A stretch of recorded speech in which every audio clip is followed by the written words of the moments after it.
سب سے پہلے تو اللہ تعالیٰ نے یہ کہا کہ تم کسی کی عبادت نہ کرو، اور یہ طریقہ کار ہمیں ہر جگہ نظر آتا ہے،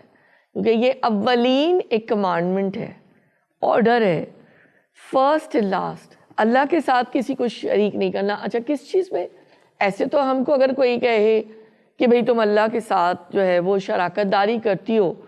تو ہم آستینے چڑھا کر اس سے لڑنے بڑھنے کے لیے تیار ہو جائیں گے، نہیں ایسا نہیں ہے۔ لیکن دراصل اللہ کے ساتھ شراکت داری کیا ہے، شرک کیا ہے؟ اللہ کی ذات،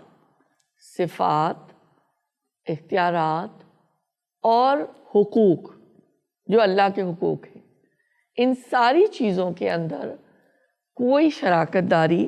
نہیں ہو سکتی۔ مثال کے طور پر مختصراً میں آپ کو بتاتی ہوں، جیسے کہ اب عیسائیت کے اندر تثلیث کا عقیدہ ہے، یا کہیں پہ انہوں نے بی بی مریم کو، حضرت مریم علیہ السلام کو شراکت دار قرار دیا، یا کہیں حضرت عیسیٰ علیہ السلام کو،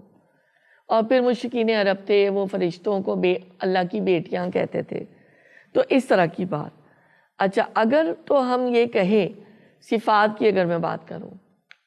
ذات کی بات میں نے آپ کو مثال کے طور پہ سمجھائی، صفات میں شرک کیا ہوا کہ ہم یہ سمجھیں کہ جو ہے نا فلانے پیر ہیں، فلانے جو ہیں اللہ والے ہیں، فلانے جو ہے اللہ تعالیٰ نے ان کو بڑی روحانیت عطا کی ہے، تو ان کو جو ہے وہ غیب کی حقیقتیں روشن ہو جاتی ہیں ان کے پر۔ اچھا اب اس راستے کے اندر اگر ہم بہت ہی آگے نکل جائیں گے تو یہ بھی شرک ہوگا۔